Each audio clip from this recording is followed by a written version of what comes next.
Thanks for joining us again. Remake territory, Jared. A bit of a surprise remake tonight. Yep. Slumber Party Massacre. I believe we were both pretty high on the original. Yeah, I like the original. The original was alright, so it'll be interesting to discuss this one. Love part 2 as well. Not so much. One of the greats. But before we get to that, let's do a run through. What have we been watching? What have you been watching? What have I been watching? Well, sticking to a couple of TV shows, continuing on with the Book of Boba Fett. Yeah. It's enjoyable, but it's, I don't know, it's going along a bit slowly. I'm expecting more would have happened by this time.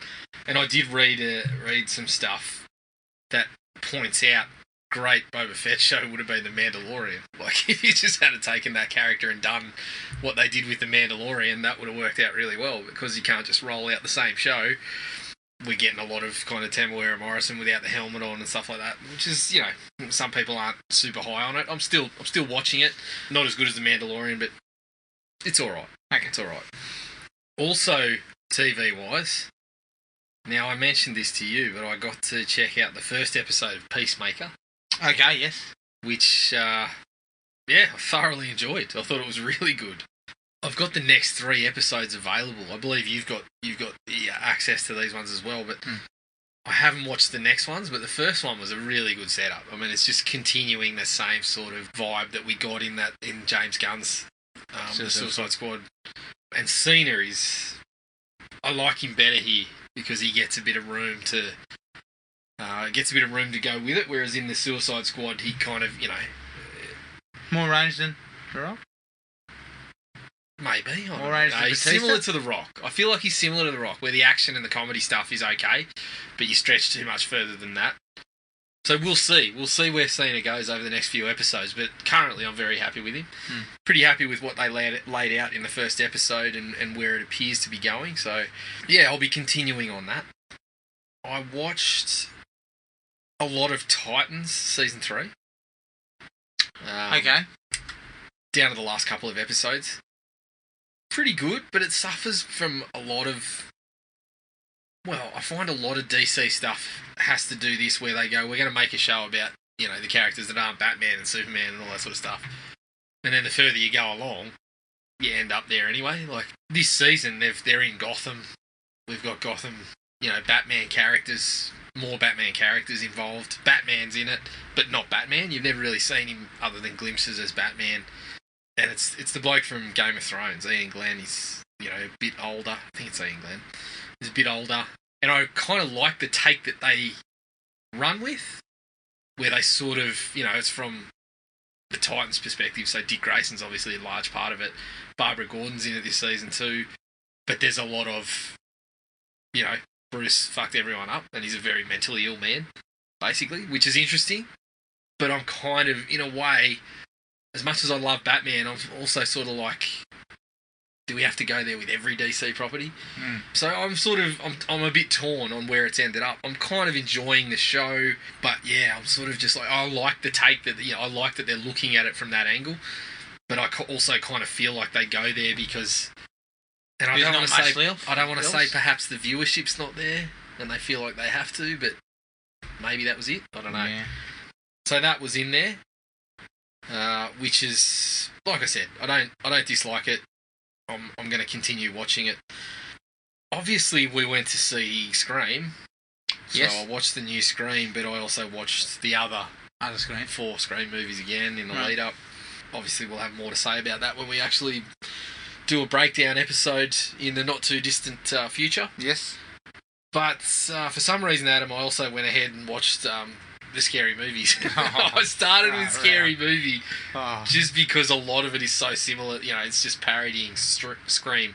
And I know what you did last summer straight out early on, but I went through and watched every one of them. How was it? Up and down. Oh, yeah. I mean... How was Leslie Nielsen? No. Nielsen had a couple of laughs, you know. I mean, I still laugh at that scene where he's the president of the US and he fucking... I mean, it's hard to explain, but he accidentally uses this fucking thing that removes his clothes and he doesn't notice, so he's fucking up there trying to operate this machinery and he's fucking bending over it. He's in front of the UN, I believe. He's sitting there bending over trying to do all this stuff while he's got no clothes on. lowbrow humour, but again, of course, I laughed at it mostly because of Leslie's straight deadpan delivery. Yeah.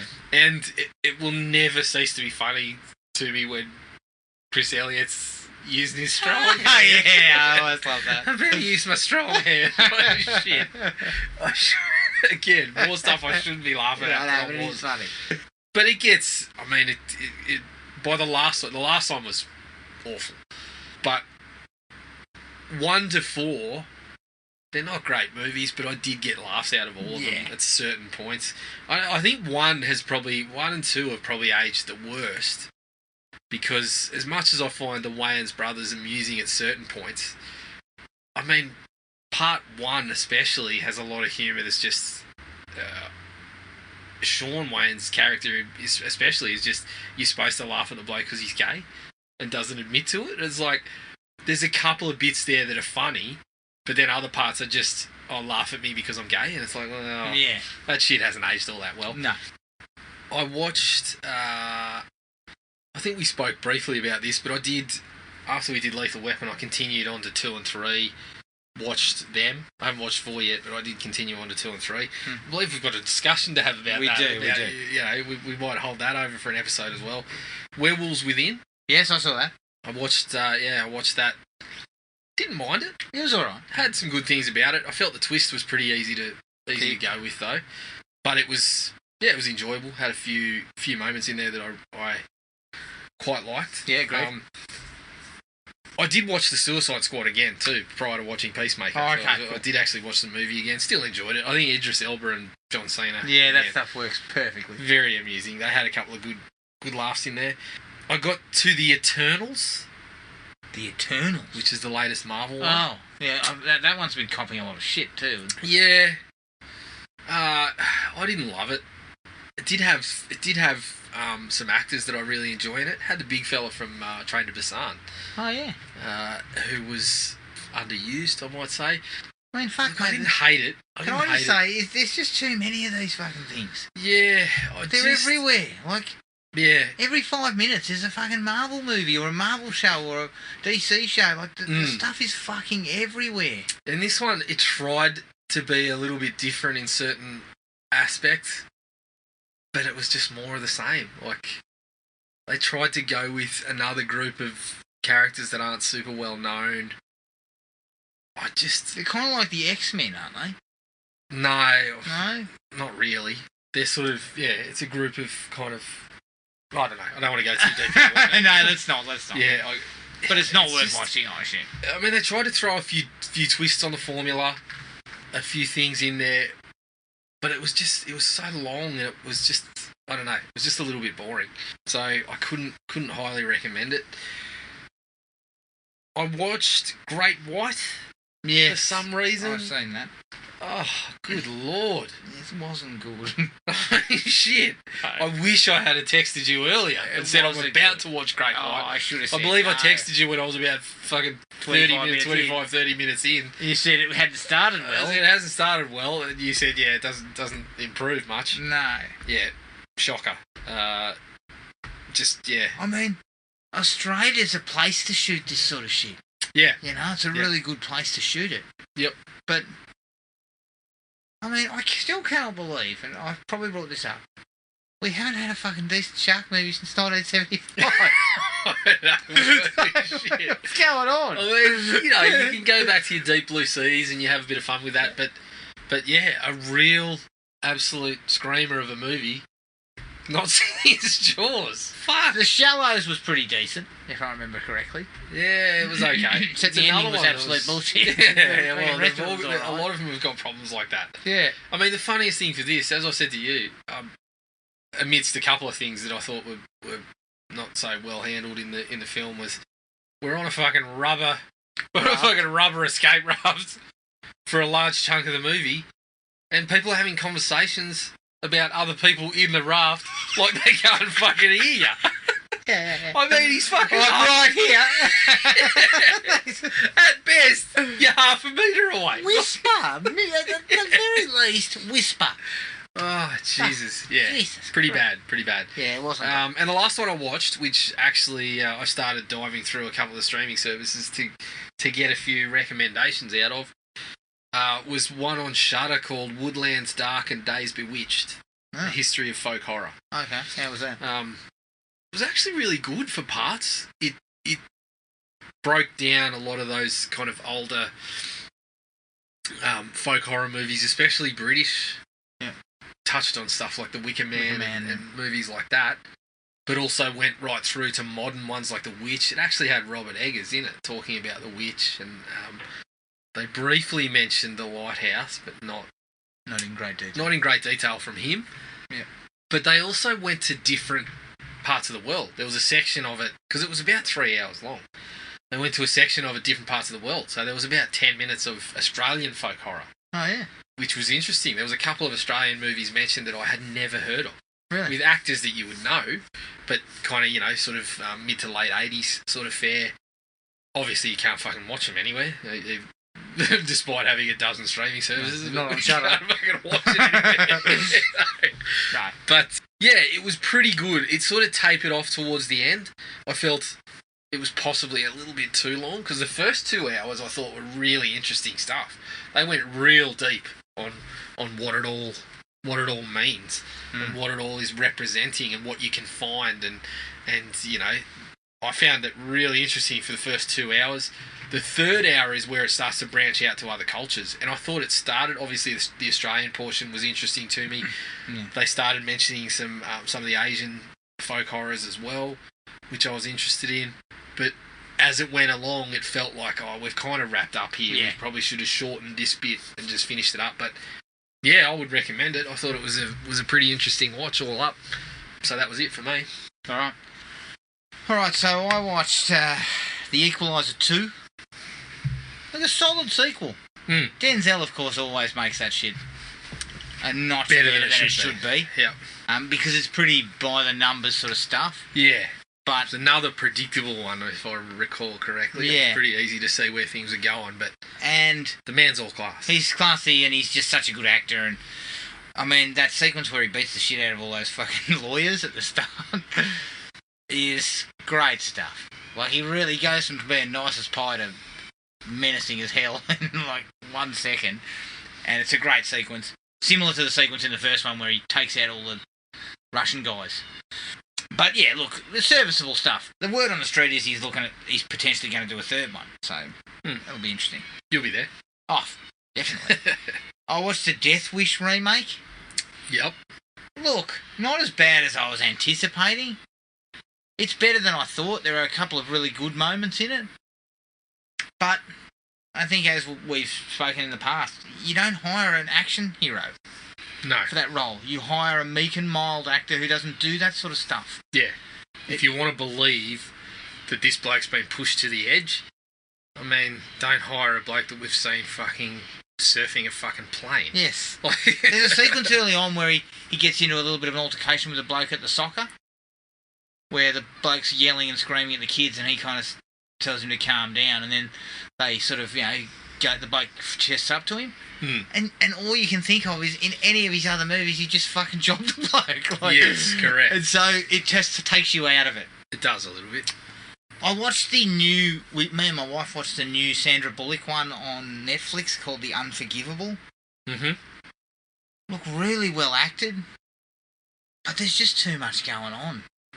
There's all these interconnected storylines that just don't play out where in what I would say a satisfactory way. You kind of get to the end, you're kind of like, didn't need some of that, we didn't need some of this.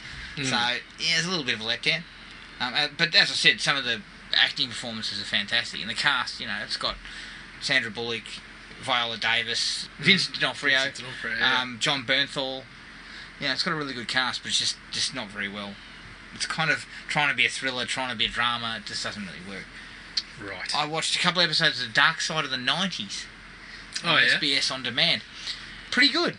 Yep. Similar sort of like, the old Dark Side of the Ring. It's about wrestling. This is more about, 90s, key 90s. Just figures in figures, pop culture but stuff, also pop culture things like trash TV. was one episode we watched, which was all about Jerry Springer and the rise of that shit. And then there was a really interesting episode that I only really saw the last 20 minutes of about supermodels. Right. And the scummy pricks who are in that industry. It's just like, oh, man. So, it was interesting stuff. I might have to check out the rest of it. And I saw Werewolves Within, as I said before. And then the last one was MacGruber. Season 1 of MacGruber. I don't know why I went there. It was kind of like they were half-hour episodes, and I kind of thought, oh, yeah, look, I'll give it a go. Yeah. It's just it just doesn't have any legs. I'm not really sure what they're thinking. The movie wasn't even that good. Yeah, well, you don't have to go looking for things to watch anymore because Walker Season 2's hit. So. Oh, yeah, shit, I forgot about that. You can just go straight, you make a beeline, straight to Stan. What, you'd like me to be fucking bored senseless for another season, do you? Well, I'm still... Are you still hanging in? No, I think I paused. Well, I think when they went on their fucking third hiatus, I went on a hiatus and they lost me. I never came back. But I'm still interested to see if there's any more flashbacks where Mr. and Mrs. Padlecki are fucking trying to make fire out of rubbing two sticks together. So, but MacGruber, I mean, it's great to see Billy Zane as a villain. He's always good. Sam Elliott crops up, always good as well. And the heights of comedy, though, in this show are MacGruber's password is 696969. Well, I hear you laughing. Yes, I did the first time, but then they just run it into the ground. I was like, oh, shit. So I think we were discussing how you've got certain things like that. For me, it's a fart gag. I mean, the high point of Scary Movie 1 was... Carmen lecturing in the kitchen, and the bloke goes, "What's that noise?" And she goes, "Oh, I farted and didn't think you'd notice." Yeah. Of course, they squeak out a little before it all goes on, and I'm like, "Yep, brilliant." If you had done that the whole movie, 5 out of 5. Exactly. So, MacGruber is a must miss. I would say if I was going to give you a tip. Okay, so it's on your shit list. Well, not on the shit list, but I don't get it. Like. What's not to get? The movie if the height of the humour is his password 696969, I think you get it. You know what I mean? Like, the movie, I think, took off after the fact. Yeah. It was not a hit in any way. I mean, the villain's name was Dieter von Kunt. Well, shit. I better go and watch it now. That's what they're coming up with. Yeah, I mean, the bloke in this one was queef or something, like, I think is another derogatory term for a vagina or something like that. It had moments where you might laugh. I mean, Lawrence Fishburne is fucking debasing himself. Is he? Yes. He's absolutely debasing himself in this stuff. Fuck, he's got time to fill between John Wick movies, so you got to do something with maybe. your time. Oh, yeah, look, I don't get it, but MacGruber's not one to watch. Right, okay. All right, that's it for me. Let's take a break. Here's the trailer for the 2021 remake of Slumber Party Massacre.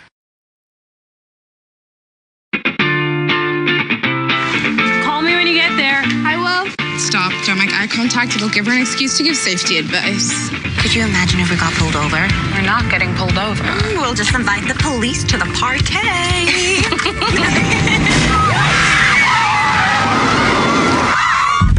I think you have a leak in your radiator.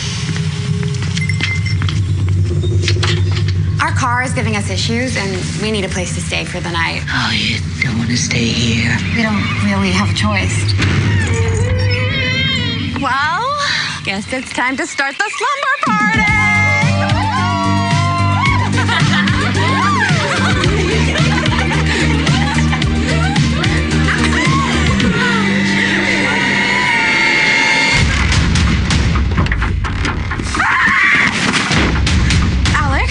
You're bleeding. It's not my blood. Check all the windows. What is going on? Now! No matter what he does, we are ready. Russ is alive and killing.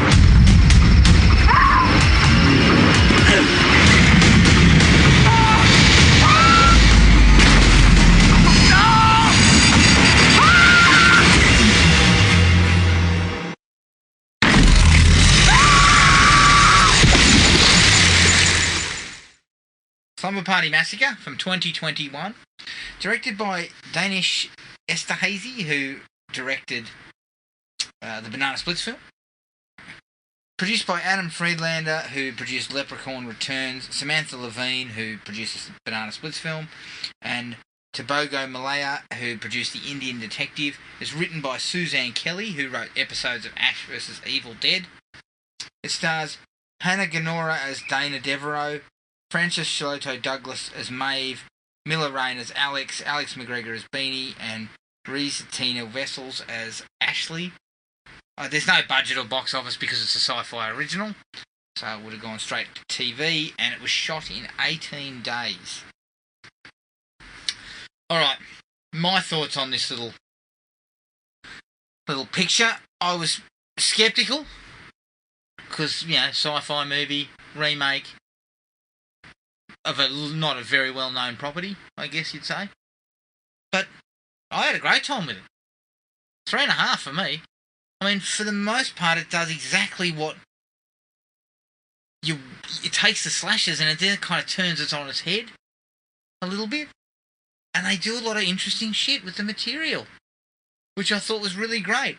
The last 20 minutes is a little bit below where it started, but there's a heap to like about this one. So I gave it 3.5. What's your take here? I'm going to push slightly higher. Ooh. I'm going to go for a 4. A 4? Yeah, I hadn't really been sceptical of this one because the first I heard of it, well, I think I knew it was on the radar, but the first I heard it had been released was some really positive word on it. Yeah. So I was really looking forward to seeing it. So, yeah, I was really pleased with it. As you said, they do some really interesting stuff with the material. It's like they take what the original was sort of supposed to be and go another step with it. Yeah. So they take all the sort of Roger Corman-y aspects out of the original and sort of push on with a really interesting twist on the things that are going on. Really go kind of all out with the whole driller killer as, representation of the bloke's dick and all this sort of stuff. Like, so, and obviously we're going to go into some spoilers about it, but I totally agree. When they threw some really interesting twists on the material in, and honestly, it was one of the most fun films in the slasher genre that I've watched in quite some time, because I wasn't expecting to get as many laughs as I did. Yeah. There was a couple of points, and there was a number of times where you just sort of burst out laughing at the stuff that was going on screen. The last 20 minutes is where it sort of does push towards your standard slasher fare, and you kind of see it coming because they throw something at you and you look at the runtime and say, well, we've still got a bit to go here. Yeah. And then it falls into the kind of more standard stuff that we sort of expect, and it is pretty straightforward to predict where it's going. Yes. When it gets there, it fits with the whole. It fits with what the message of the picture, and has some really worthwhile stuff going on there. So I went to a 4. I enjoyed the hell out of it. Yeah, definitely. Likes wise, it's actually really well directed. Yeah, very much so. A lot of really cool shots. A lot of the classic slasher elements are there, but they're integrated with a bit of skill, and there's some, there's energy. There's plenty of energy around it. So it's really, really well directed, which, surprising for a sci-fi sort of film, In terms of the kills, sometimes you see where it's going, but they're super satisfying in the way that they're shot, like some really interesting shots. Again, not necessarily anything new, but just really well done. Yes. Yeah, absolutely. Russ kind of comes off a little more creepy this time. Yeah, he's really good. As I said, there's things that they take that only kind of showed up in little parts of the original, and they have it through the whole. Yeah. Like him talking, and it's fucking creepy, and it's good. I think again it fits really kind of well what they're going for. This bloke that's fucking trying to kill him, but sort of. Like when he stops and starts coming out with the "I love yous" and all this sort of shit, it's like, oh god, yeah, dude, fuck, calm down. He sounds like a stalker almost. Yes, the whole thing of at one point he says you're all very pretty. Yeah, this kind of unwanted attention. Yeah, sort of saying things like that, but then acting in a way that's completely the opposite to that. Yeah. Double denim's not your friend, though. No. But I love the look of him. They kind of took some of that stuff and just ramped it up. Like the way that he's kind of, his head's always tilted back and the eyes are wide open and shit. It's stuff that's familiar from the original, but they just ramp it all up in this one. Yeah, agree. The opening scene is quite well handled. It has that slasher sort of... It feels like classic slasher. Yes. And it kind of delivers a little bit like what they did with Friday the 13th. You know, that sort of opening kind of salvo. Yep. And then we'll go into a new lot. Yeah. So I think they did a really good job. And it kind of sets the scene for what's coming up. Set in the 90s. Yeah, well, it says early 90s. Looks for all money inside the cabin a lot like the original. Yes. Like it looks 80s fair. The only reason I could tell it was the 90s because of the bloke in bloody Kappa gear or FUBU or whatever he was wearing. White bloke, of course. Yeah, of course. Wearing a gold chain and fucking jerking off out the side. But yeah, really cool. I liked it a lot. I liked it a lot. And it set that tone. Yes. A couple of gory kills. Including the girl who gets it through the neck. Yes. To the throat. Which was a prime example of using stuff that we've seen before, but just doing it really well. Yeah. And then I also kind of like the way she disabled the drill with some canned goods. I believe it was clam chowder. Yeah, spraying all over the place. Yeah, okay. Yeah. So the drill is his dick. That scene also has a piece of highbrow comedy where a girl comes up behind another girl and yells out "Happy graduation." The girl turns around and she's holding a vibrator. Well, you love that. I must say I got a few giggles too. Giggled. Yeah, that was good. And there's a shot that I really loved. I'm not quite sure I really wanted to see the guy in the Kappa gear whip his hands down his pants and start pulling himself. Yeah. But he's looking in the window at the girls and getting a bit excited, and he notices in the directly opposite window there is someone else. Yes.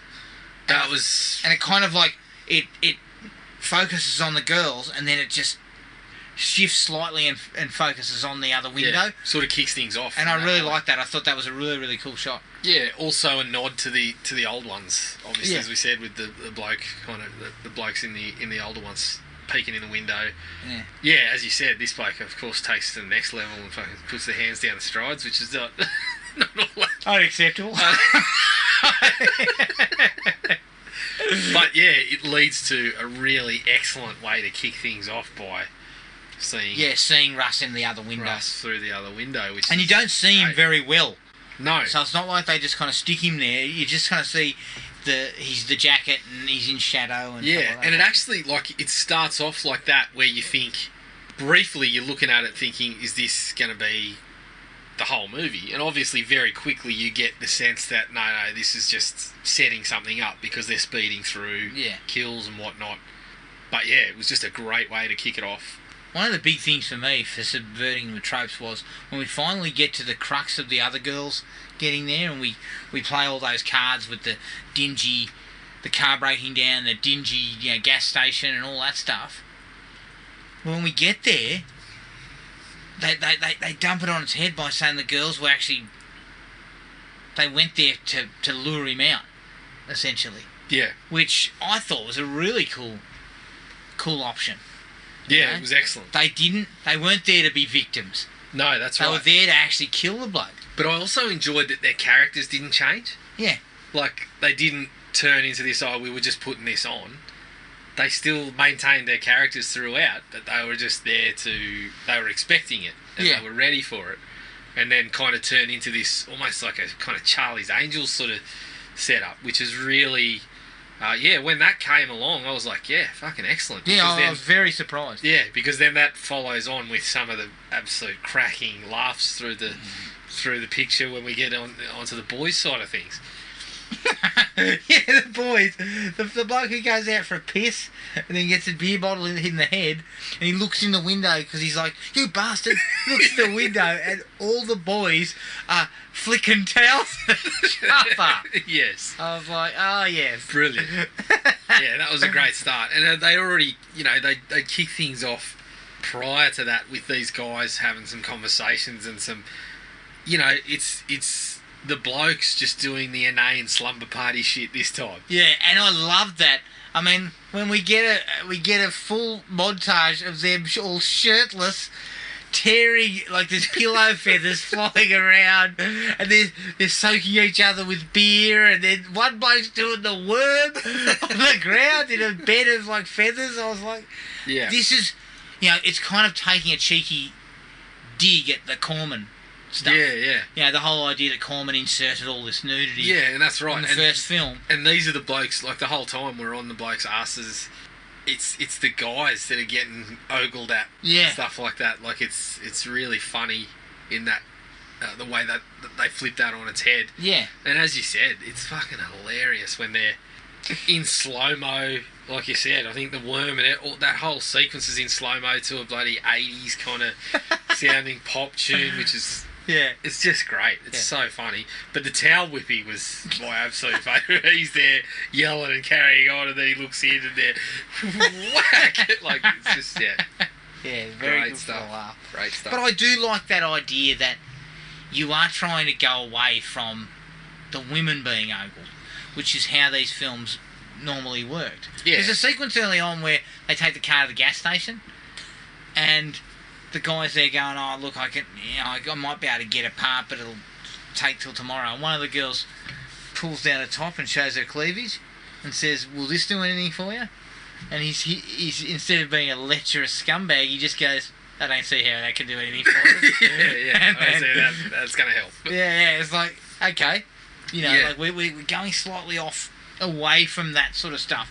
And I appreciated that. I think that was a good way to go. Yep. To look at it from another angle. Mm-hmm. Absolutely. Russ's cock again comes into play when he starts he sort of faces down the main girl, which is Dana, I think, isn't it? I think so, yeah. His drill doesn't quite work, and she, of course, refers to it as performance issues. Yes. Another kind of subtle, well, not subtle, but dig at the whole, the drill is his cock, and all this kind of stuff. The phallic nature of it all is exactly what they'd done in the first version. Yeah. Once again, they kind of repeated, but they twisted it again a little bit. Yeah.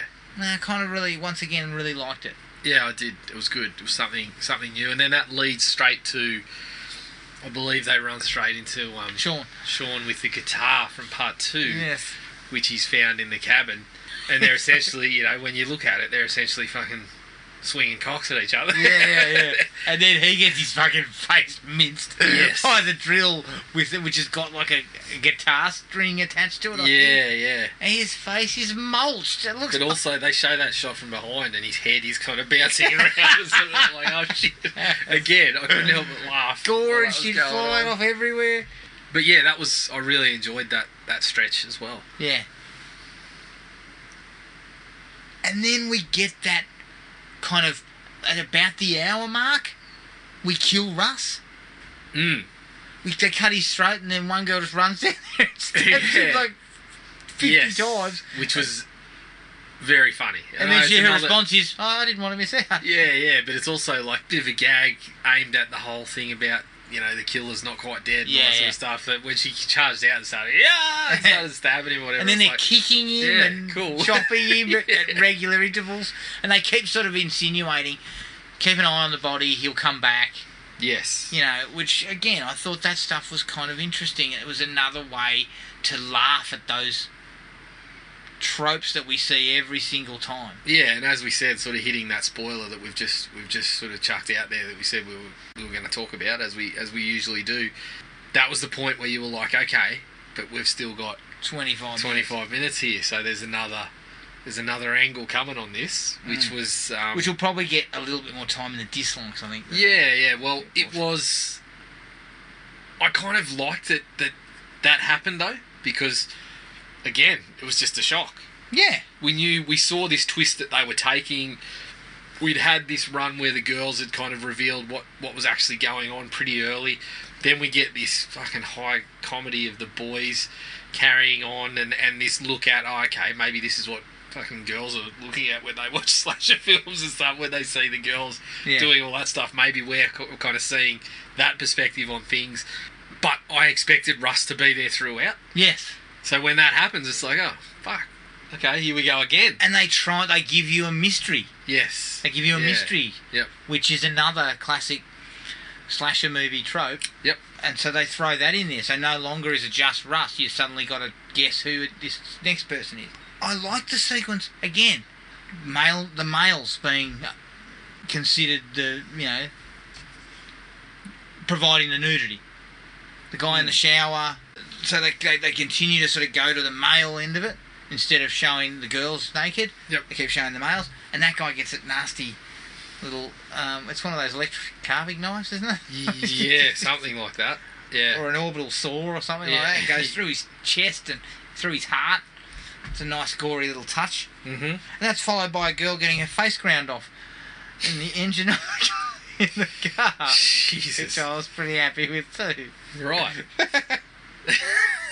I don't know why I'm laughing. No, it was another. But again, a back-to-back another sort one of where gory you saw kills. it coming, but it satisfied that you tick the slasher boxes that people are mostly looking for in yeah, these things exactly. sometimes. You've got to have a bit of that. And they understood that. You needed to have a bit of that gore. Yeah. I did like... We talked about it before, but I did like the pivot of Russ sort of dying and then someone else taking up the mantle. I think that was a nice twist. It was just another way to sort of shock you and show you that we're not quite going to go where you think we're going to go. And it worked for the most part. Yep. Yeah, I think it did. I've certainly... This is where it became a more sort of up and down affair for me, but mostly I was still pretty happy with what came together. Now, the reason behind why,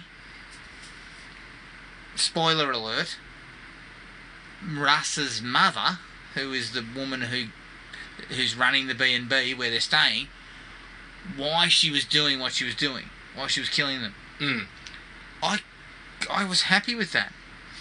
The idea of victim blaming and you're all whores and you shouldn't have dressed like that and Russ wouldn't have... Yeah, and this is where the mother of Dana... Was it Dana? I keep getting the names mixed up. Comes back into it, obviously being the survivor of the original, and so it takes on a bit more... Like, you look at it and then you say, okay, there's a message here. Yeah. And it's a pretty solid, sound message and a pretty good medium to put it out there in. And so, you get a lot of this victim blaming stuff, and you get... which is the part of it that I actually really liked. When they got to it, I thought those sequences where she was explaining it, and it was like, yeah, okay, well, here's where you really hit your message home. Yes. One of the reviews, I think it was Bloody Disgusting, framed it as... and I thought this was a good point. They said it kind of gets to where Black Christmas 2019 wanted to go. Yeah.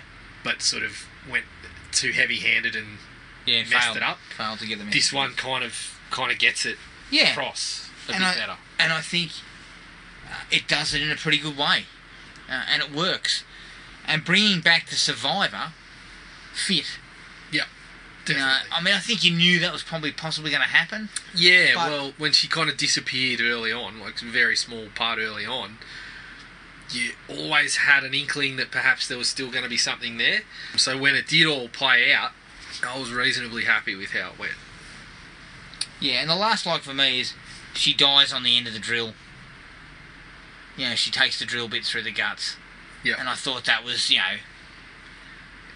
it was the sort of makes perfect sense to sort of finish it like that. Yep. Very happy with that. Anything else from you? Yeah, I actually had a couple, going right back to things like the podcast angle. Yes. It's become it's almost becoming overused now in some of these things.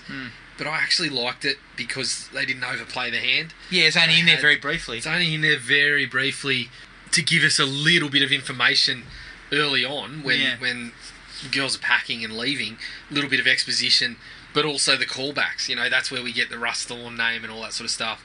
So it was kind of like, okay, well, we're getting these familiar elements, which is cool. But then they only use it from that point on to make the connection between the boys and the girls, and it makes the boys look like fucking idiots. Yeah, that's right. So I thought that was pretty reasonably well used. It wasn't overdone. Yeah.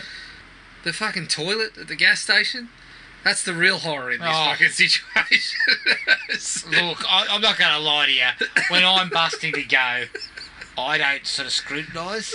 Well, I just sort of go in. I mean, I've fucking used a drop toilet. Yeah, it depends how bad you want to go, I guess. But I mean, give us an ass gasket. One of them ass gasket things.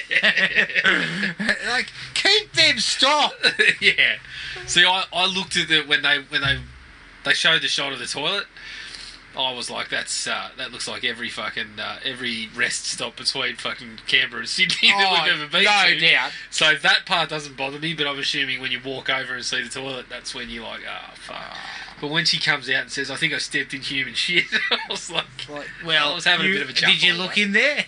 Because I can guarantee you stepped in human shit. Yeah, yep.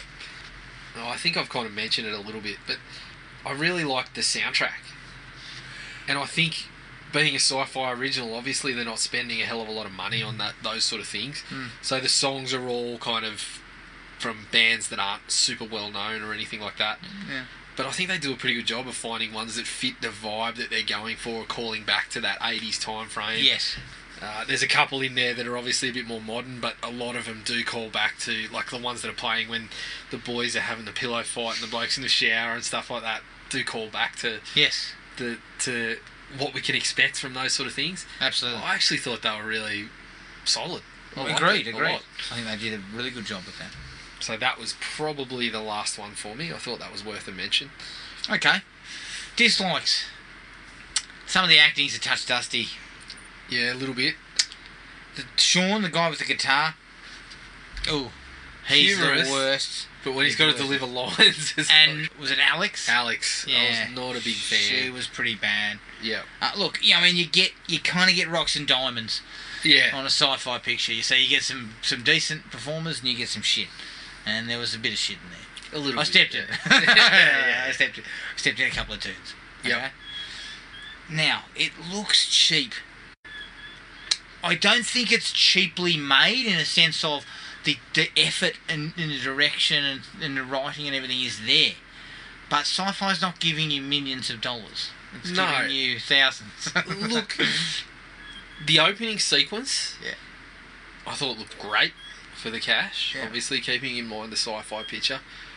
The rest of it, I don't think I could have it in the dislikes, because I think as sci-fi pictures go, I thought it stayed a little bit above that.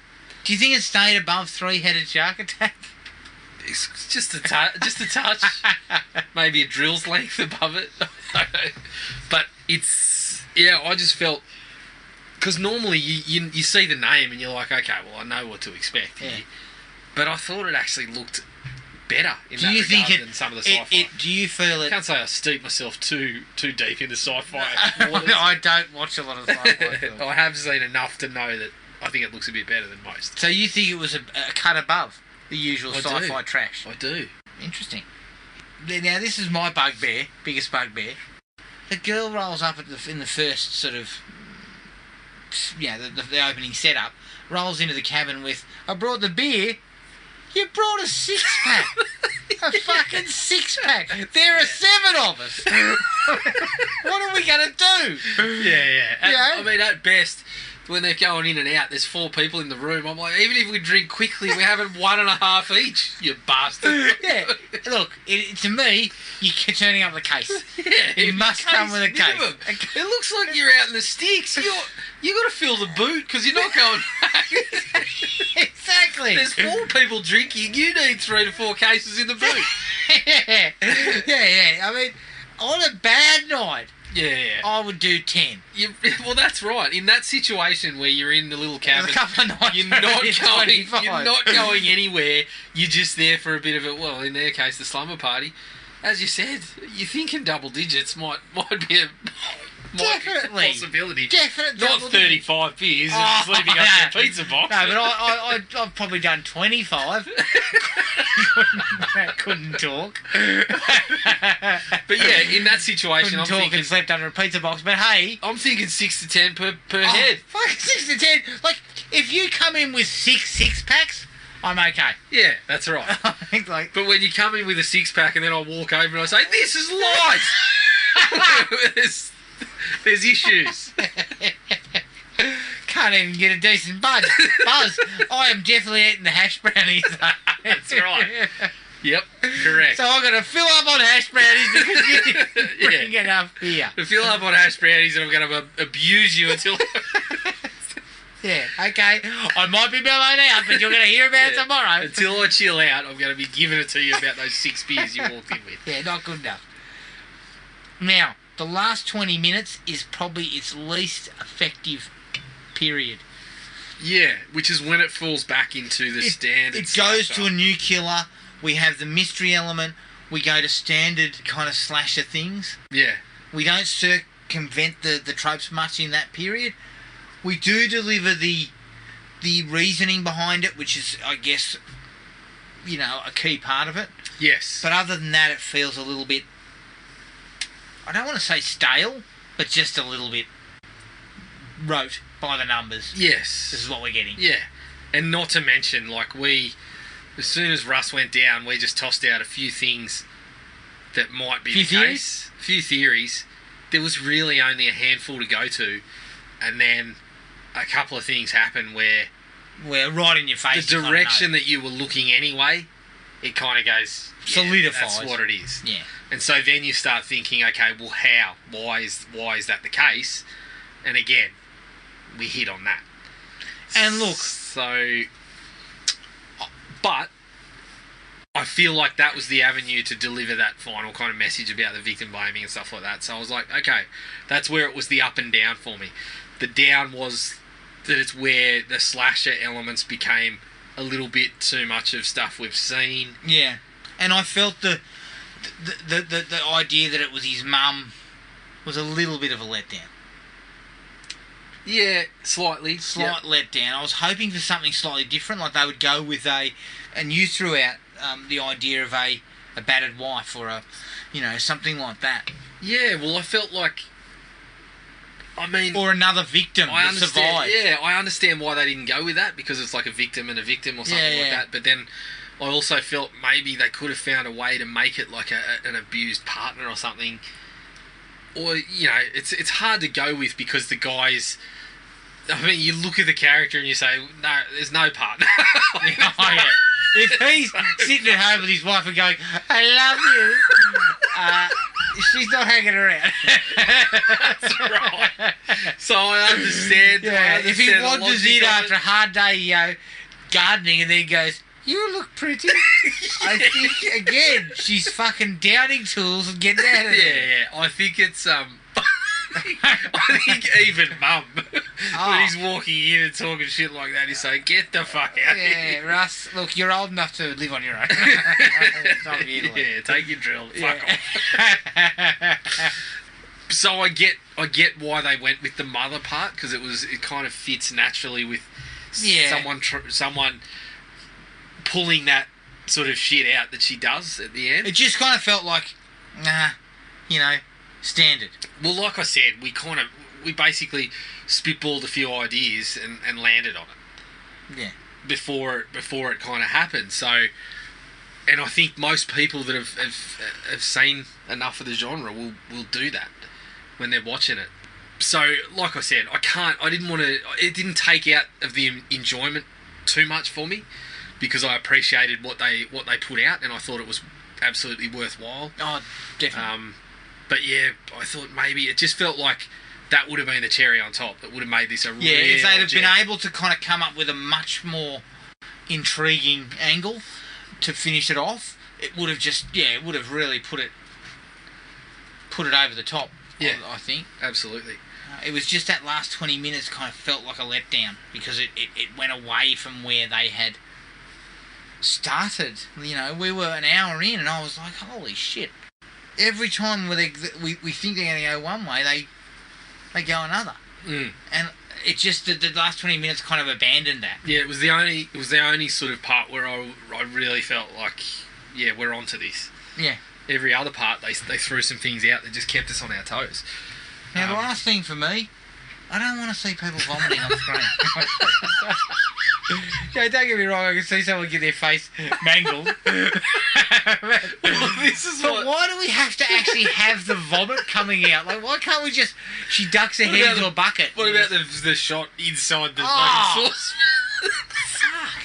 The funny thing for me was, we're sitting here... I mean, this was probably one of my biggest laughs of the film, was when we're sitting here, we've seen holes through heads, necks, we've seen Sean's face get mangled, and the second someone goes, "Bleh," you go, oh, yuck! I don't know, I've got an aversion to seeing that shit. It's possibly because I've rode the porcelain bus a few times and sort of seen my own... Yes, Ruth has come calling many a time. Yeah, oh shit. Well, sorry, you. Look, I don't want to again. Ruth. I don't want to make myself look bad again. But after my 18th birthday,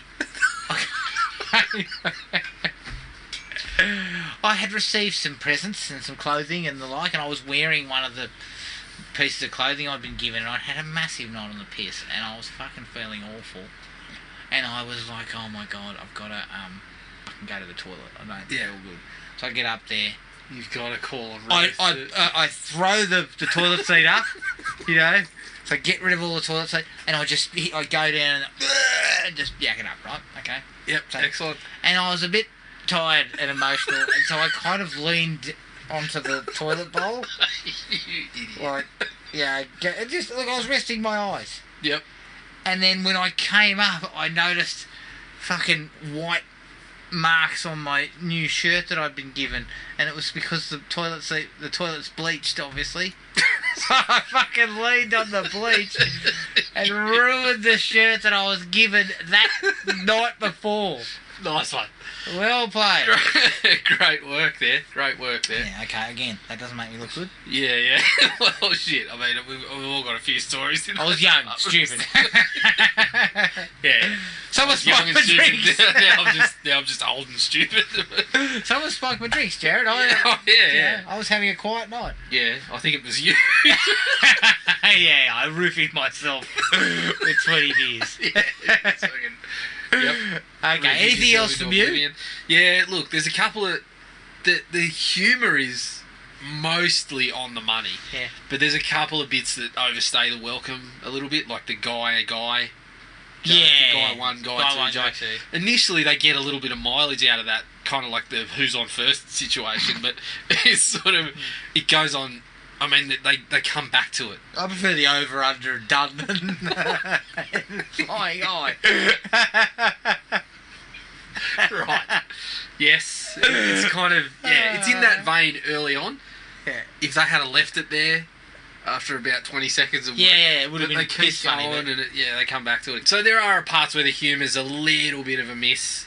Yeah. It's mostly, I found, when they're trying to get it out of some dialogue. Yes. I find when they're shooting blokes, Idiots topless doing the blokes fucking worm. doing the worm, that stuff's great. Yeah, but the worm always gets laughs. Yeah, No matter true. where you do it. True. Anyone who does the worm is getting a laugh from it. Correct. Aside from that, I think that was pretty much it. I didn't have a whole lot about it that I No, didn't enjoy. not at all. I thoroughly enjoyed the experience. Definitely. I'm actually happy I purchased it. Because I was a bit gun-shy when it was there. I was sort of thinking, well, maybe I can find it on streaming somewhere. Yeah, no, I'll be getting Then I on realised I couldn't. I'll certainly... Well, that's it. Yeah, it hasn't popped up anywhere. I was waiting for it. I was actually waiting at the bloody outlets to buy it as well, but I scanning the websites that I was unaware that it actually even come out. Yeah. But overall, really, really strong remake. Yeah. One of the better ones by far. But so that was Slumber Party Massacre remake. You can find us on iTunes, Spotify, Podomatic, and all the places where you get your podcasts. Our email address is thrillme@ionet.net.au. Our Facebook page is Thrill Me Podcast Australia, and we're at Podomatic at thrillme.podomatic.com. Rate and review us on iTunes, Podomatic, and wherever else you find us, just to get the word further out. We're also on Instagram at ThrillMePodcastAU. Next episode, keep an eye on our Facebook page for details, and we'll get it out there very soon. But until then, take it easy, and we'll catch up with everyone later. Cheers. Find the podcast at Podomatic or on iTunes. Don't forget to rate and review.